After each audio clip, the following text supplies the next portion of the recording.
តីតយុទ្ធជននិងក្រុមគ្រួសារចំនួន245នាក់នៅខេត្តកំពង់ធំទទួលបានការពិនិត្យព្យាបាលជំងឺនិងផ្ដល់ថ្នាំពេទ្យដោយឥតគិតថ្លៃពីក្រុមគ្រូពេទ្យនៃគ្រីបរិស័ទកម្ពុជាដើម្បីអបអរសាទរខួបលើកទី18ទិវាអតីតយុទ្ធជនកម្ពុជាឆ្នាំ2025នៅព្រឹកថ្ងៃទី14ខែមិថុនាឆ្នាំ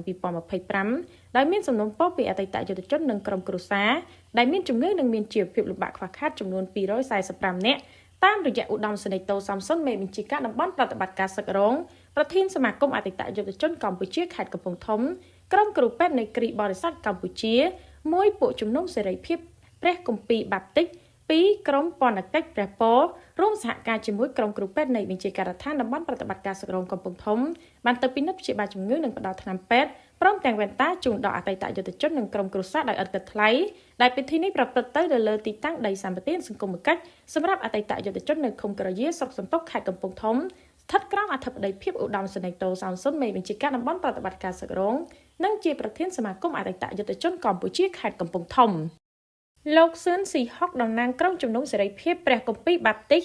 និងលោកវិជ្ជបណ្ឌិតនងនប់តំណាងក្រុមបណ្ឌកិច្ចព្រះពរនៃគ្រីស្ទបរិស័ទកម្ពុជាបានមានប្រសាសន៍ថាក្រុមវិជ្ជបណ្ឌិតនិងក្រុមគ្រូពេទ្យរបស់គ្រីស្ទបរិស័ទកម្ពុជាកន្លងទៅបានជួយពិនិត្យនិងព្យាបាលជំងឺព្រមទាំងផ្ដល់ថ្នាំពេទ្យនិងវ៉ែនតាជូនកងទ័ពប្រជាពលរដ្ឋនិងអតីតយុទ្ធជនបានជាច្រើនកន្លែងមកហើយជាក់ស្ដែងក្នុងរយៈពេលជាង3ខែកន្លងមកនេះបានទៅជួយពិនិត្យព្យាបាលជំងឺនិងផ្ដល់ថ្នាំពេទ្យព្រមទាំងវ៉ែនតាជូនដល់ប្រជាពលរដ្ឋនៅឃុំដងកបិតស្រុកសណ្ដានខេត្តកំពង់ធំផងដែរដើម្បីសម្រួលដល់ការលំបាករបស់ពួកគាត់និងចូលរួមចំណែកជាមួយរាជរដ្ឋាភិបាលក្នុងវិស័យសុខាភិបាលក៏ដូចជាសុខុមាលភាពរបស់ប្រជាជន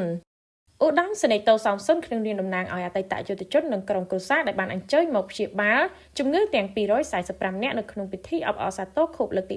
18ទិវាអតីតយុទ្ធជនកម្ពុជាឆ្នាំ2025 21មិថុនាឆ្នាំ2007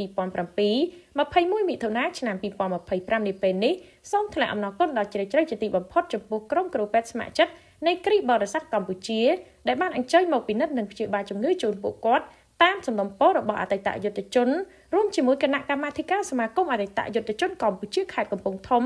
ដើម្បីជួយដោះស្រាយសម្រាលដល់ការលំបាករបស់បងប្អូនអតីតយុទ្ធជនក្នុងពេលមានជំងឺព្រមទាំងមានជីវភាពលំបាកខ្វះខាតហើយមួយផ្នែកទៀតបងប្អូនអតីតយុទ្ធជនយើងនៅឃុំក្រយាស្រុកសន្ទុកខេត្តកំពង់ធំមានចម្ងាយផ្លូវឆ្ងាយក្នុងការធ្វើដំណើរទៅពិនិត្យនិងព្យាបាលជំងឺនៅមន្ទីរពេទ្យបង្អែកស្រុកនិងមន្ទីរពេទ្យខេត្តអតីតយុទ្ធជននិងក្រុមគ្រួសារទាំង